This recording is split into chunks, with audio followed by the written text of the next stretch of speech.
எதிர்க்கட்சி தலைவர் உதயநிதி ஸ்டாலின் அவர்களை போலீசார் கைது பண்ணியிருக்காங்க. அவ்வளவுதான், தமிழ்நாடு ஃபுல்லா பகன்னு எரிய போகுது அப்படின்னு தான் சொல்லி ஆகணும். அங்கங்க போராட்டம் நடக்க போது, அங்கங்க கொடி பிடிக்க போறாங்க. விடுதலை செய், விடுதலை செய், எங்கள் தலைவரை, எங்கள் கழக தலைவரை விடுதலை செய் அப்படின்ற மாதிரி பெரிய போராட்டம் நடக்க போகுது அப்படின்ற சொல்லி ஆக்சுவலி ஆரம்பிச்சிருச்சு. இன்னத்த நடக்க போகுதுன்னு சொல்லி அதான் அரெஸ்ட் பண்ணிட்டாங்கல்ல, இன்னத்துக்கு எல்லாருமே ஆரம்பிச்சிட்டு இருப்பாங்க அப்படின்னு தான் நினைக்கிறேன். தூங்கி ஏஞ்ச உடனே இந்த ஒரு நியூஸை தான் பார்த்துருந்தேன்.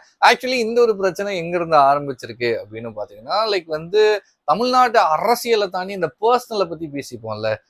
நீ யாரு கூட இருக்குன்னு தெரியுமா, நான் யாரு கூட இருக்குன்னு தெரியுமான்ற மாதிரியான டாக்ஸ் எல்லாம் இருக்கும்ல.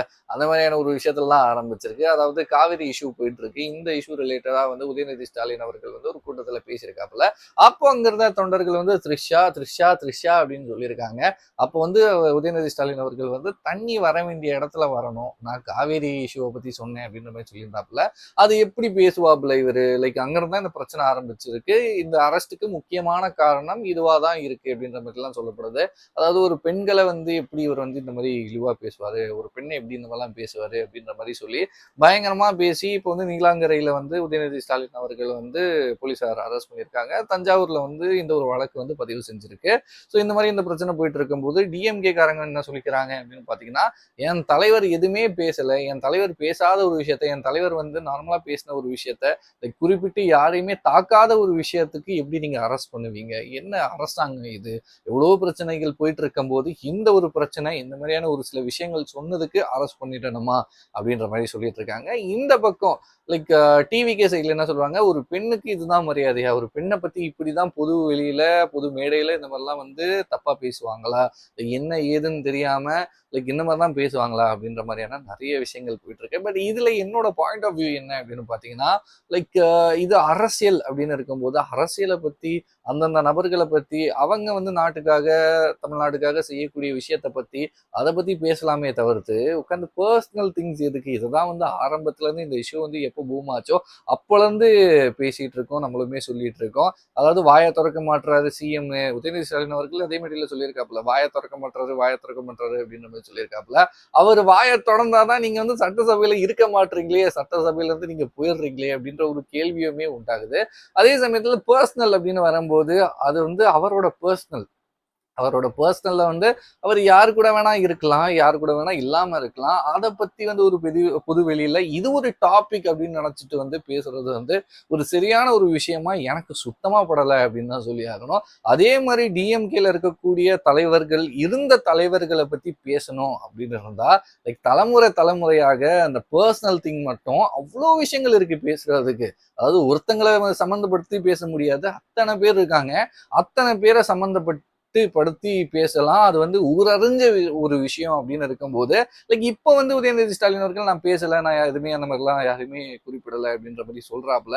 பட் எல்லாருக்குமே தெரியும் அவர் எதை மீன் பண்றாப்புல, எதை சொல்ல வராப்புல அப்படின்ற மாதிரி எல்லாருக்குமே தெரியும். அப்படி இருக்கும்போது ஏன் இந்த மாத்தி பேசுற விஷயம் அப்படின்ற மாதிரியான ஒரு விஷயம் சோசியல் மீடியால இதையும் ஒரு விஷயமா ஏன் அவர் இப்படி மாத்தி பேசுறாரு அப்படின்ற மாதிரி பேசிட்டு இருக்காங்க. அதே சமயத்துல உதயநிதி ஸ்டாலின் அவர்களை அரசு செய்யும் போது மக்கள்லாம் ஐயோ தலைவர் அரெஸ்ட் பண்றாங்களே, ஐயோ ஐயோ அப்படின்ற மாதிரி பதறிட்டு இருக்காங்க. பட் உதயநிதி ஸ்டாலின் அவர்கள் அப்போ அங்க எப்படி இருந்தாருன்னா பஸ்ல சிரிச்ச மாதிரியான புகைப்படங்கள், வீடியோஸ், அந்த மாதிரி விஷயங்கள்லாம் நான் பார்த்திருந்தேன். அவர் பாட்டுக்கு சிரிச்சுட்டு என்ன பண்ண முடியும் உங்களால அப்படின்ற மாதிரி தான் அவர் பார்த்த ஒரு விஷயம், அவர் சிரிச்ச ஒரு விஷயம் பார்க்கும்போது இருந்துச்சு. அதாவது வெளியில தான் தொண்டர்கள், அந்த கட்சியை சார்ந்த நபர்கள் எல்லாருமே என்ன பண்ணிட்டு இருக்கணும்னா, ஐயோ தலைவர் அரெஸ்ட் பண்ணிட்டாங்களே, ஐயோ தலைவர் ஜெயில எப்படி இருக்க போறாருன்னு தெரியலையே. அதாவது இதை நான் உதயநிதி ஸ்டாலின் அவர்களை மட்டும் குறிப்பிட்டு சொல்லல.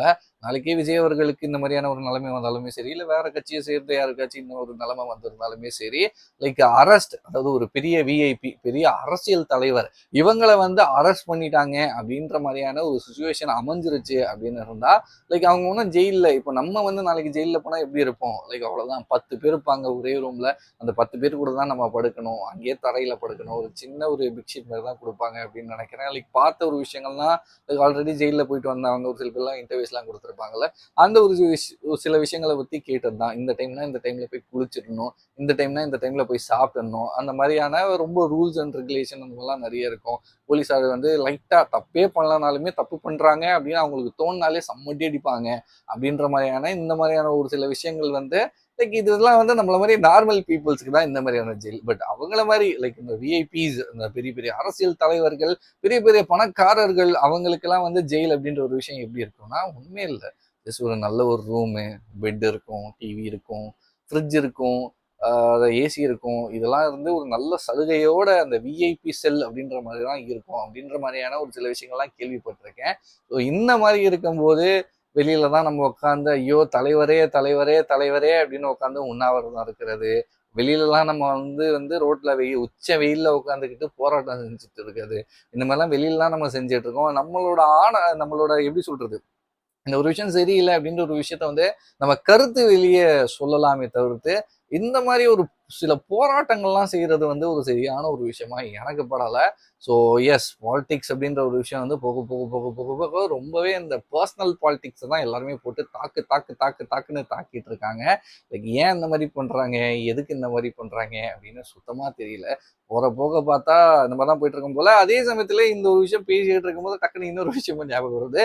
லைக் விஜய் அவர்களை விமர்சனம் வந்து லைக் அதான் இது வந்து ஜனநாயக நாடு, யாரை வேணா விமர்சனம் செய்யலாம் தான் கரெக்டான ஒரு விஷயம் தான். பட் சமீபத்துல சீமானவர்களோட பேச்சு கூட ரொம்ப லைக் வந்து அவர் வந்து ஒரு தமிழ்நாடோட முதலமைச்சர், அவர் செய்யக்கூடிய ஒரு சில விஷயங்களுக்கு வந்து விமர்சனம் வைக்கலாம். ஆனா இழிவா பேசுறது வந்து அது வேற மாதிரியான ஒரு சில விஷயங்கள் இருக்குல்ல.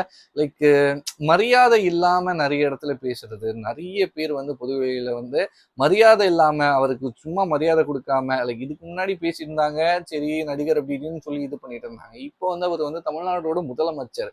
லைக் முதலமைச்சரை வந்து அவர் செய்யக்கூடிய விஷயத்த லைக் இது சரியில்லை அது சரியில்லை அப்படின்னு விமர்சனம் செய்யலாம். ஆனா மரியாதை இல்லாம ரொம்ப மோசமா ரொம்ப இழிவா பேசுறது வந்து சரியா இல்லை.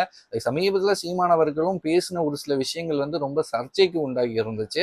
இதே மாதிரி போக போக எல்லாருமே இதை ஆரம்பிச்சுட்டாங்க. லைக் யார் வேணா என்ன வேணா முதல்வரை பேசலாம், அவர் என்ன பண்ற போறாரு அப்படின்ற மாதிரிலாம் நிறைய பேர் இருந்தாங்க. லைக் இந்த ஒரு சம்பவம், அதாவது எதிர்கட்சியோட தலைவர் உதயநிதி அவர்களையே வந்து அரெஸ்ட் பண்ணிட்டாங்க அப்படின்றப்போ வந்து மற்ற கட்சியை சேர்ந்தவங்க, மற்ற கட்சியை சார்ந்தவங்க அவங்களுக்குமே இது வந்து ஒரு ஜஸ்ட் ஒரு சின்ன லைக் ஒரு எடுத்துக்காட்டா இருக்கும் அப்படின்னு நான் நினைக்கிறேன்.